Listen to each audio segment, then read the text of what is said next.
நண்பர்கள் அனைவருக்கும் வணக்கம். இன்னைக்கு வீடியோவில் என்ன பார்க்க போகிறோன்னா, ஜான் ஜெபராஜோடைய கேஸை பற்றி தான் பார்க்க போகிறோம். ஜான் ஜெபராஜோடைய அந்த போக்சோ கேஸ் வந்து ரொம்ப தீவிரமாக போயிட்டு இருக்கு. நாளைக்கு ஜான் ஜெபராஜ் கண்டிப்பாக கோர்ட்டில் ஆஜராகணும் அப்படின்னு நீதியரசர் சொல்லியிருக்காங்க.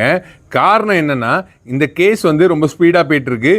6ஆம் தேதி ஒரு ஹியரிங் வந்துச்சு. அப்புறம் உடனே 10ஆம் தேதி அக்டோபர் 6, அக்டோபர் 10, அப்புறம் பாருங்கள் அக்டோபர் 15 டக்குன்னு போட்டாங்க ஃபார் ஃபர்தர் ப்ரொசீடிங்ஸ்னு.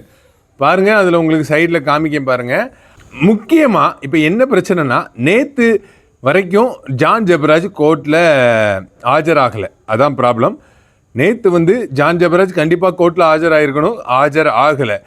ஆஜர் ஆகாததால் நம்ம நீதியரசர் ஜான் ஜெபராஜுக்கு ஒரு வாய்ப்பு கொடுத்துருக்காங்க. உடனே அடுத்த ஹியரிங் அக்டோபர் 17 நாளைக்கு போட்டிருக்காங்க.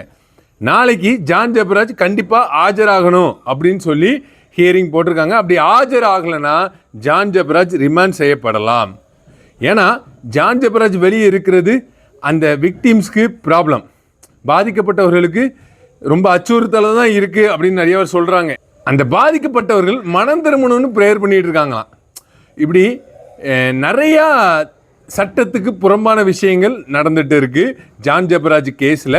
இன்னொன்று, ஜான் ஜெபராஜுக்கு மீட்டிங் நடத்துறதுக்கு டைம் இருக்குது, சட்டத்தை மதித்து கோர்ட்டுக்கு போக டைம் இல்லை அப்படிங்கிறது தான் வாதமாக இருக்குது. இன்னும் ஒன்று, அவர் மீட்டிங் ஒன்று ஒரு பரிசுத்த மீட்டிங்லாம் கிடையாது, ஒரே கூத்தாடி டான்ஸு தான்.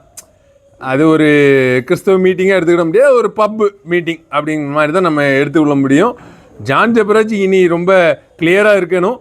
ஏன்னா நீங்கள் நாளைக்கு கண்டிப்பாக ஆஜராயிருங்க ஜான் ஜெபராஜ். நீங்கள் ஏசு கிறிஸ்துக்கு கீழ்ப்படியிலனாலும் பரவாயில்ல, கீழ்ப்படிய மாட்டீங்கன்னு வச்சுக்கோங்களேன், பரவாயில்ல. நான் சொல்கிறத கேட்கலனாலும் பரவாயில்ல. ஆனால் கோர்ட்டில் இருக்கிற நீதியரசருக்கு நீங்கள் கேட்டு தான் ஆகணும். நாளைக்கு நீங்கள் ஆஜர் ஆகலைன்னா உங்களை கண்டிப்பாக உள்ளே பிடிச்சி போட்டுருவாங்க. பார்த்துக்கோங்க ஜான் ஜெபராஜ். நாளைக்கு அக்டோபர் 17 நீங்கள் கோர்ட்டில் கண்டிப்பாக ஆஜர் ஆயிருங்க. நாளைக்கு என்ன நடக்குன்னு நான் உங்களுக்கு அடுத்து வீடியோவில் அப்டேட் பண்ணுறேன் ஃப்ரெண்ட்ஸ். ஜான் ஜெபராஜ் அவர்கள் மனம் திரும்பணும்னு எல்லாரும் ப்ரேயர் பண்ணிக்கங்க. ஓகே, இன்னொரு வீடியோவில் நம்ம சந்திப்போம். பாய்.